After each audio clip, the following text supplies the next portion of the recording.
Welcome back, everyone. As usual, we are two dudes talking 80s. I'm John. That's my partner in crime, Lewis. Hello. And he's channeling his inner Flavor Flav today. What is what's the necklace say? Old dude. Appropriate. Very. Um, Before we start, I gotta say, really bummed out. Last night, I had driven to Anaheim. I even got a hotel room and everything because I was playing see Night Ranger last night. And I got a call, shockingly, a call, right, from the venue. I had just gone out to dinner. I had probably just found a parking spot. It's about 6 o'clock at night, and they told me that the concert was postponed until October. I guess Jack Blades had a medical issue. Obviously, the biggest part of this is not about me. It's about Jack Blades, who I love dearly, love his music, and let's hope he gets well soon and makes a full recovery. And I'll see Night Ranger as planned. Well, a little late, but I'll see him in October. Yeah, that totally sucks, man, especially that you had the whole weekend planned around, watching the concert. So I'm really sorry. Yeah, I'm hoping that Jack Blades is okay. Yeah, so do I. And tonight, because it's a Friday night, oh yeah, we're doing it again. Da-da-da! I don't know that it makes the show any better, but it makes us care a whole lot less if it is. So, anyway, so we're going to talk about something that was very prominent in the 80s, and some kids today will be like, what the hell is that? We're going to talk about magazines. Yes, there were a lot of different magazines in the 80s, and we're going to hit some of those up. Lou, were you a big magazine guy in the 80s? In some aspects, yes, in some aspects, no. But there were a few that I would definitely thumb through if I had the access to them. Okay. Well, we'll talk about that. I was frighteningly addicted to magazines. And unlike, usually you save a lot of stuff, I don't save a lot of stuff. But I have saved a lot of magazines. And of course, rushing to try and find them right before we taped, couldn't find any. But still have tons of them. I did find a few, but yeah, so let's talk about them. What 80s magazines you remember fondly, Lewis? I'm going to start out with one that was Bay Area local. It was the Bay Area Music magazine, BAM. Damn. Yeah. BAM! And it actually started out in 1976. It was a free bi-weekly magazine that you could get pretty much in any record store around, music shops, anything that had to do with music in the Bay Area. And in the mid 80s, it reached a circulation of 130K. That's when it actually branched over to LA, where they had a separate release of the magazine. So it wasn't the same issue that they were releasing on the same week. That was interesting. I didn't know that until today. But yeah, that's where you look to see where all the local shows were. That's where you look to meet new musicians, see sales on music equipment. That was your go-to in the Yeah, 80s. definitely. I remember, I thought it was a weekly publication. So this is bi-weekly. For some reason I thought it was a weekly, but that's okay. But you're right. Yeah, that would be the one with the go-to where who's playing. They had a musicians wanted section where we used to go all the time for singers and drummers. And yeah, so BAM magazine. I got a few of them floating around, and every now and then somebody will post some of the old ads that my band was in, and it's really cool to see, really nostalgic and great call. Yeah. So I'm gonna go with one that was a magazine from England, and this would come out about once a month, and it was a magazine called Metal Forces.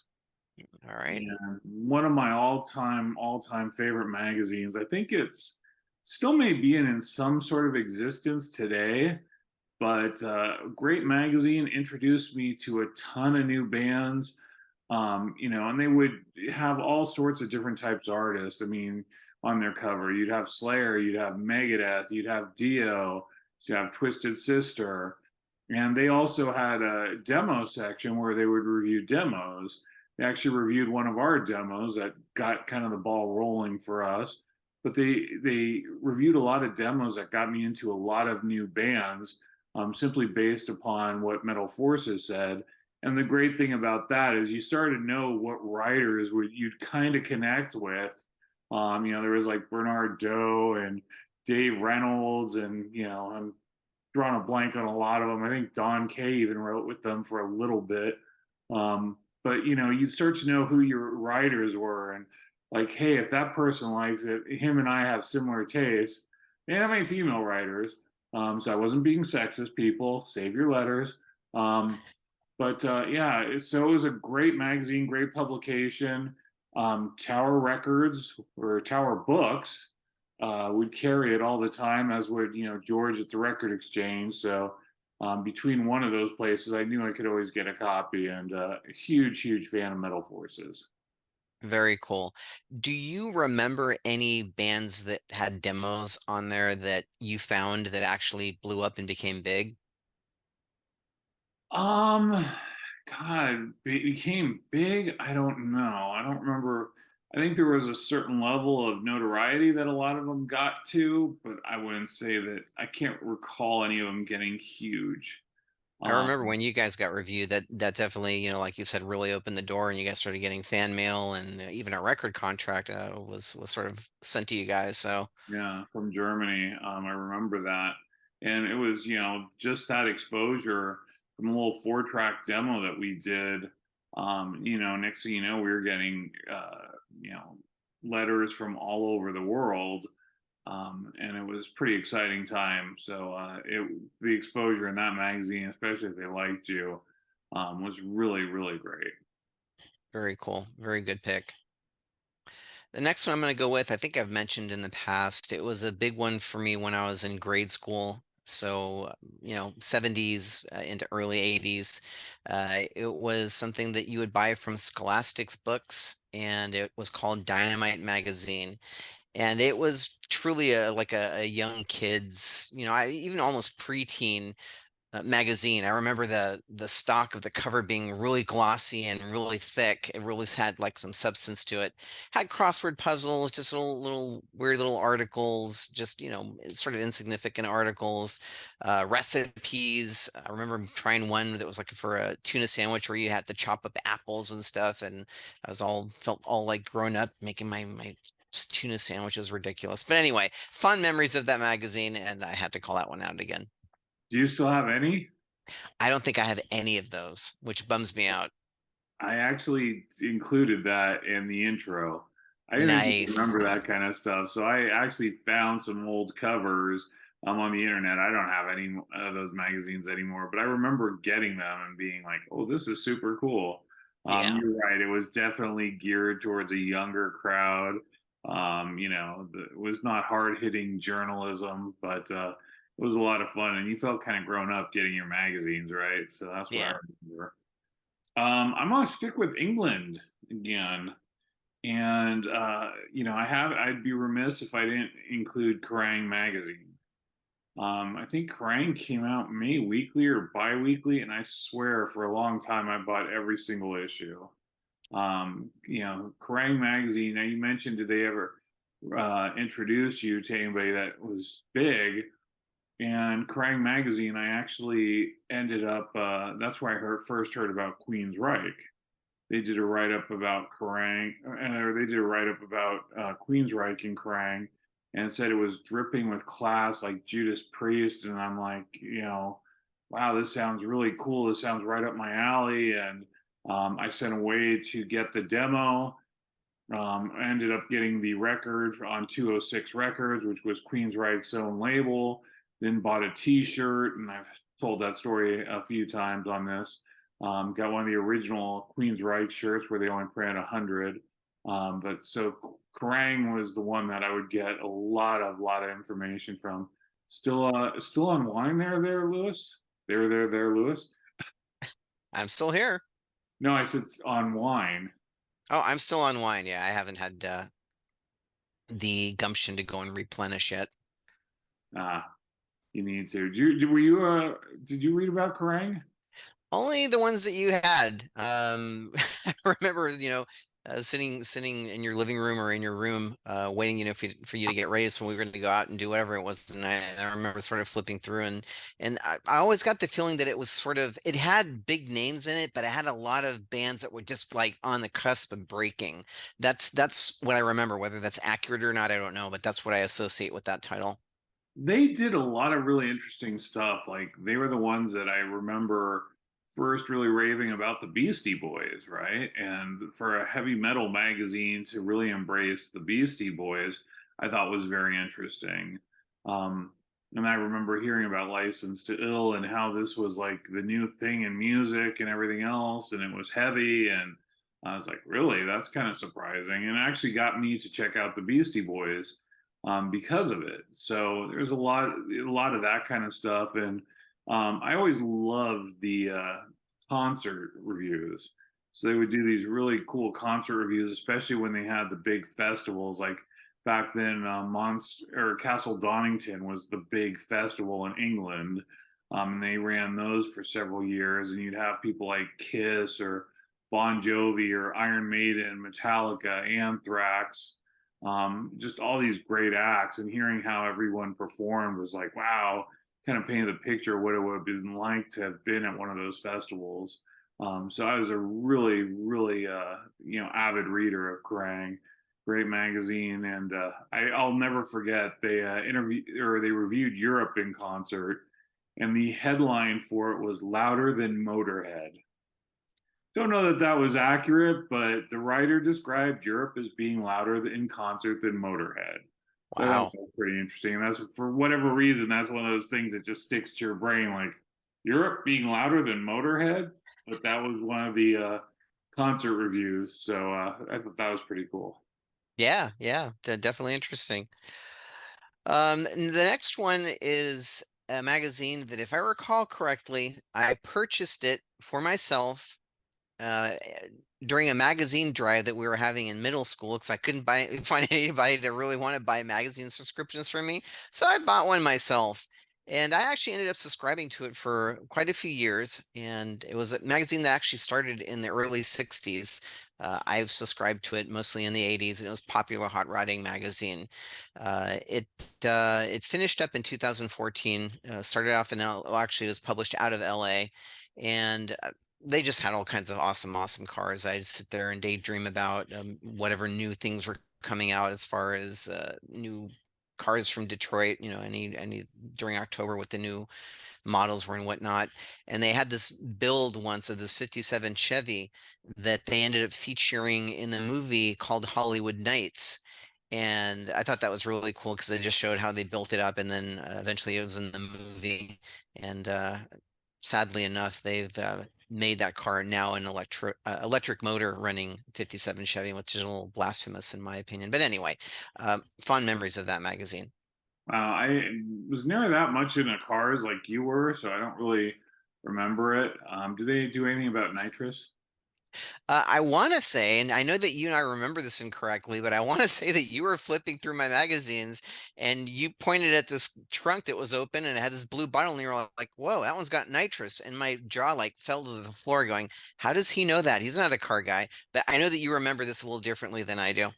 I do. I remember it being at a car show and going by and said, "Oh, this guy's running nitrous." And yes, your same thing with your jaw dropping because I hung out with a lot of guys that had really cool cars, that had GTOs, or remember a buddy of mine had a really nice El Camino and things like that. So I hung out with a lot of car enthusiasts. My junior senior year of high school, so I was part of that culture, even though I don't know any of that stuff. But yeah, I knew nitrous.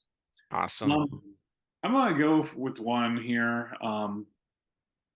This one's a little bit interesting because to this day I don't know how they got my information, right? But all of a sudden in the mail there was this magazine, and it was called Guitar for the Practicing Musician. And they sent me, I don't think it was the full issue, but it was, or maybe it was a test run or something, and it was the first magazine that contained guitar tablature. back then you used to have to buy the books if you could find them for whatever band. And this one was showing you how to play all these songs. Now, of course, you have the internet, you don't have to worry about it. Back then, you didn't have it. And I remember, oh God, it was I think one of the songs with Billy Squire was on there. I'm drawing a blank on which song it was. It wasn't one of the super popular ones, but I remember reading how to play that guitar solo, and I learned how to play the Billy Squire guitar solo. So I actually went out and found a few of the guitar for the practicing musicians. Nice. Um, Back then, you knew it was the '80s when Autograph would have a listing on there. A couple more. So Very cool. Rat and Eddie. It's on the back of this one. I don't have any idea who that is. But anyway, so it was a super cool magazine, and it was actually, I think, one of the few magazines that I ever subscribed to. So after a while of buying it and trying to find it each and every issue, I actually went ahead and subscribed to it. And it actually gave a lot of wonderful, wonderful tips how to play these songs. And I always found that, to be able to sit there and practice these songs and try and recreate what the artist was doing always pushed the boundaries of my technique, my playing. I'm sure there's things in there that, after all these years, I still couldn't play, but it was a great time. And again, it was all because I got it. To this day, I have no idea why they chose me, or why, what mailing list I got on that they would send me the first issue. But yeah, I got it, and I was very happy with it. That's awesome, man. It's almost like the way that I get the AARP mailers now.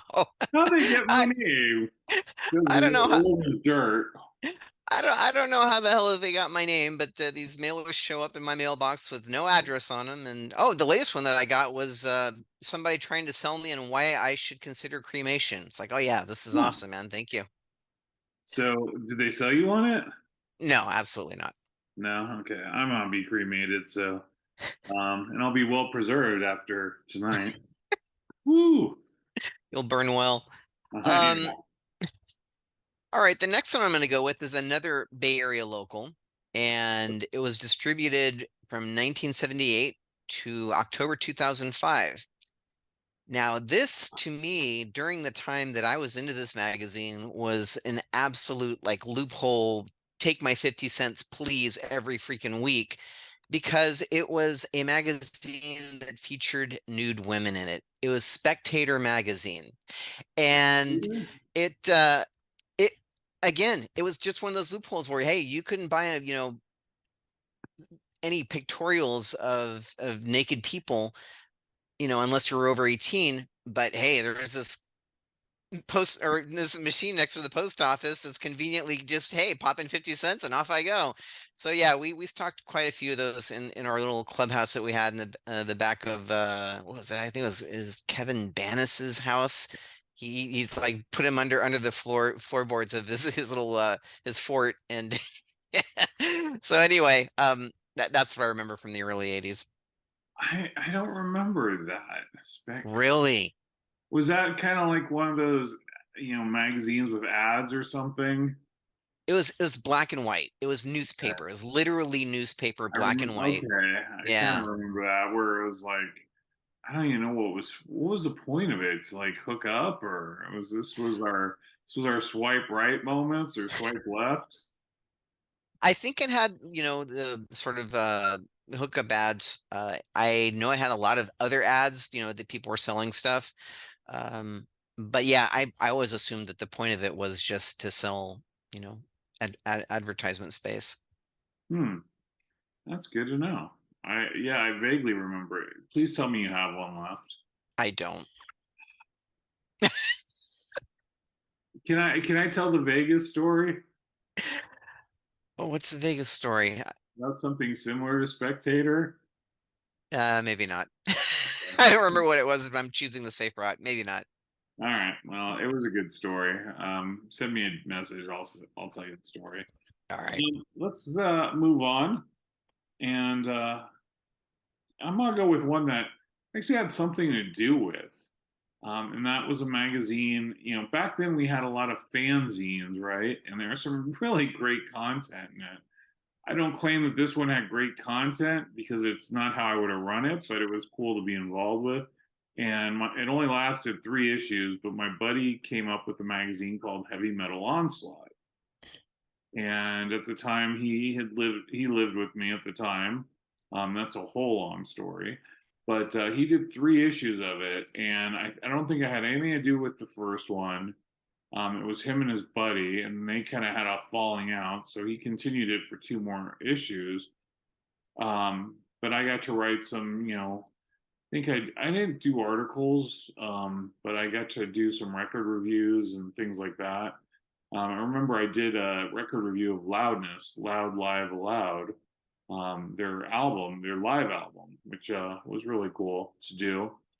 But the one thing I thought was really interesting about it, thinking back to this, and especially for this concept, was the fact that back then, um, for Ride the Lightning, he actually interviewed Lars on the phone for his magazine. And you think about how successful, Metallica is now, and the fact that back then that they would talk to some, high school kid that had his own fanzine, and he still got time. And I forgot how long his interview was with Lars, but he got to do it, and he got to interview Lars over the phone, talk to him about Ride the Lightning and the album release. So I thought that was very cool. And since I played a part in it, I decided to include it. Oh, that's awesome, man. I thought about that. I didn't know anything about it to actually call it out. I didn't even remember the title, but I thought about the magazine when we were going over this topic when you suggested it. Yeah, it was a fun time. It was great to be involved with. Um, that wasn't really my thing because I felt like some of the interviews and stuff was kind of generic. And, there were magazines that did much longer interviews. Like, there's a fanzine called Kick Ass Monthly. And to this day, I would still say that they probably, it was a gentleman named Bob Muldowney, and he's actually given a shout out. I think it was on The Ultimate Revenge 2. Um, was it The Ultimate Revenge 1 or 2? Which was a concert video. Um, and I think it was Slayer that shouted him out for Kick Ass Monthly. I think it was Tom Mariah, shout out Bob Muldowney, Kick Ass or something like that, before one of the songs. But he introduced you to a lot of great bands. I know I'm kind of going off topic here. Well, I'm staying on topic, but I'm giving a different magazine. But he introduced you to like Twisted Sister and Cities and a lot of the New York bands and things like that. But his interviews were phenomenal. Like he did really long interviews and would really, kind of cover somebody's entire career up until that point. It was really in depth, and I thought it was the gold standard of interviews back then. I don't think anybody touched him. And again, I think it was one guy, or maybe there was more than one, but Bob Muldowney was the one I remember. He was the primary force in Kick Ass Monthly. But man, I could read those interviews over and over, and I wish I still had some of those magazines because again, it was just the gold standard. The closest thing I ever found recently is there was a magazine. I don't know if it's still around, but it was called Snake Pit Magazine, and it was kind of did retro interviews on bands that were popular back in the '80s and stuff, and talk about their entire careers. And they did a phenomenal job as well. But Kick Ass Monthly, like I said, that was the standard. Very cool. I don't remember that one at all. So, do you have any of those still? I think back in those days, my buddy had them. I don't think I ever had them. So he used to get them and I'd read them. But because, we at the time he lived in my house. I always had access to him, so I never thought about purchasing them for myself. He used to get some really cool ones like that. There was a magazine called Sledgehammer Press. Wasn't quite as good, but he had a few of those interesting, weird ones, and kind of underground things. And that one was fantastic. Very cool. Nice. The last one I'm going to wrap mine up with is a magazine that actually started in 1952 and ended its run in 2018. 550 issues were published. They also published paperback books and compilations of books and other things having to sort of do with the subject matter of this magazine. And this magazine is Mad Magazine. So it was a magazine that I always felt that was written for teens. It had sort of edgy humor in there, that's almost like, ooh, I can't believe that I'm allowed to read this kind of thing. And I always dug that. So I always look forward to going to the grocery store and thumbing through that, and on occasion purchasing it and bringing it home. Alfred E. Newman, correct? Yes, that's Right. correct. Okay. So the one thing I do remember, I used to buy Mad Magazine. There was another one that was kind of similar called Cracked. Oh yeah, I remember that. God, I'd forgotten about that one. Good call. Thank you. I don't know which one. I hope I don't. I think it was Mad Magazine. I hope it is because I don't want to give the wrong one credit.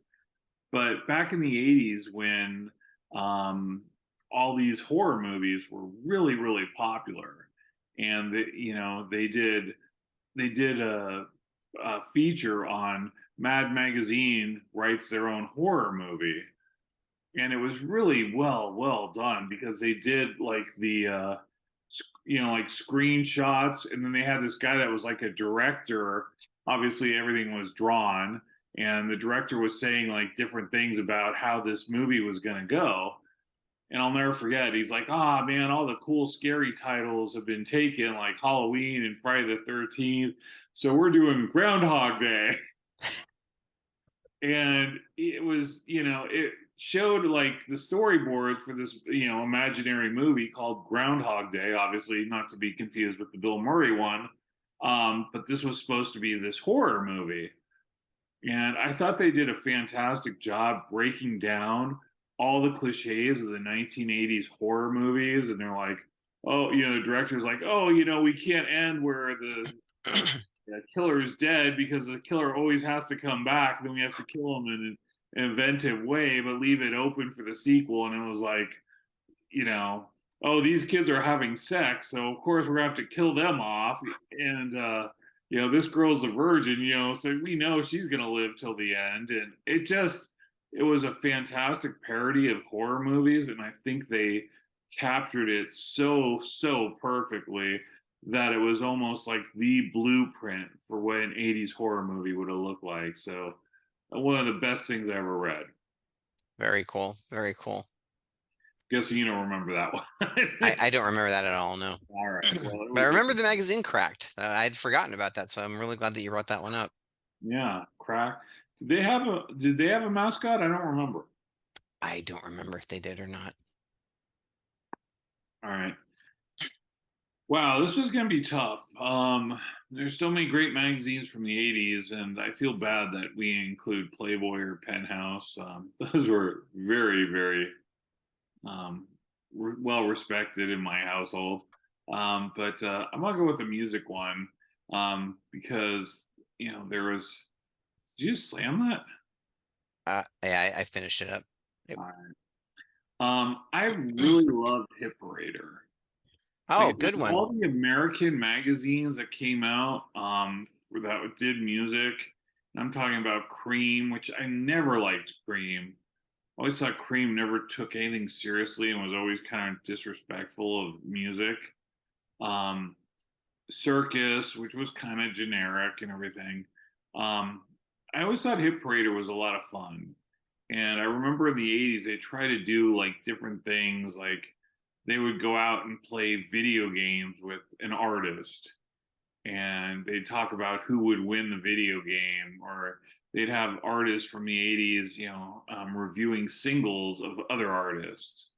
and they did a lot of things that were kind of off the wall that I thought were really cool and made them really stand out from all the other publications that seem, especially in America, right? I think England was a different, beast. Was kind of generic. So I really loved Hip Parade. I don't think they introduced me to anything like, Kerrang or Metal Forces did, but I thought they took some chances, and I thought they always try to make it fun, and a lot of respect to them. So my last choice will be Hip Parade. Awesome, man. You mentioned a couple of titles in there that I'd forgotten about, and Hit Parader was definitely one of them. So really nice to hear these names again. It's like, man, I can picture the graphic of what the logo looks like and everything. So very cool. Yeah, well, watch the intro because I included a lot of these magazines, so you'll see some stuff. You'll be like, "Oh yeah," you know. Beautiful. You'll have fun with it. I found some gems, so I was really pleased with the how the intro came out. And there's one. I guess I want to do like kind of a bonus. This isn't very well known, but I got to include it. Oh, yeah, yeah. This was actually a magazine from Japan, so most of it I can't read, but they did kind of similar for Guitar for the Practicing Musician, where great picture of Warren D. Martini in here. Nice. They did a lot of kind of similar to Guitar for the Practicing Musician, where they would do tablature tabs of some of these guitar songs. And it was it was very expensive because it came from Japan, and as you can tell, it's a pretty thick book with a lot of ads, for products that I'm never going to be able to buy because they exist in Japan. I didn't have a lot of yen back then. And so I didn't get it very often, but I'd get it every now and then, especially when they would do like loudness tablatures. So every now and then I pick it up for that. And the tablatures in there were fantastic. There you'd see a lot of products in there that you're like, man, I wish I could buy that. But it was a really cool magazine. I don't know if it's still going around, but yeah, Young Guitar from Japan was a good one too. So I just thought I'd throw that in there. And I Awesome. actually found found it as opposed to all my circus. I don't know where all of them are. Like I have still old Metal Forces. I have Kerangs. I have some circus hip paraders. I don't think I have any Cream magazines left, but I think I have a BAM or two somewhere. So gotta find those. Cool.